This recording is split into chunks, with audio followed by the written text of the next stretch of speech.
Match শুরুর আগে দুর্বার রাজশাহী ছিল 4-এ। খুলনা টাইগার্স হারলেই প্লে অফ নিশ্চিত হয়ে যেত রাজশাহীর।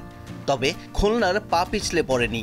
আগেই বিদায় নিশ্চিত হয়ে যাওয়া ঢাকা ক্যাপিটালসকে 6 উইকেটে হারিয়ে সেরা 4-এ উঠল মেহেদী হাসান মিরাজের দল। এটি 12 ম্যাচে খুলনার ষষ্ঠ জয়। মিরপুর শেরেবাংলা স্টেডিয়ামে আগে ব্যাটিং করে এক পর্যায়ে 83 রানে ঢাকা হারায় 5 উইকেট। নিয়মিত বিরতিতে উইকেট হারাতে ঢাকা শেষ পর্যন্ত 20 ওভারে 9 উইকেট হারিয়ে সংগ্রহ করে 123 রান।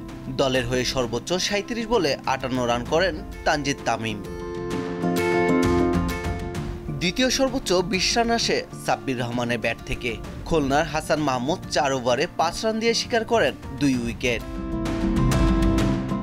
124 রানের লক্ষ্য তাড়ায় শুরুতেই নাইম শেখকে হারায় খুলনা। ইনফর্ম এই ব্যাটার এদিন 2 বল খেলে ডাক খেয়েছেন। সুবিধা করতে পারেননি আফিফ হোসেনও। তিনি নেমে রানের খাতা খোলার আগেই সাজ করে ফিরেন এই টপ অর্ডার ব্যাটার।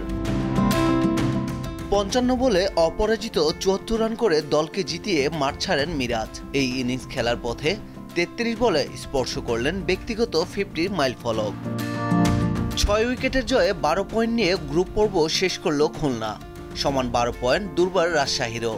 তবে নেট রান রেটে এগিয়ে থাকায় শেষ 4-এর টিকিট পেল খুলনা। এলিমিনেটরে টাইগার্সদের প্রতিপক্ষ হতে পারে রংপুর রাইডার্স অথবা চিটাগং কিংস।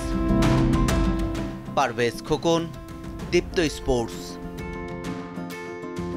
আগামী গড়ার সময় এখনই। আমরা আছি আপনাদের পাশে। Smart laptop, shaping the future.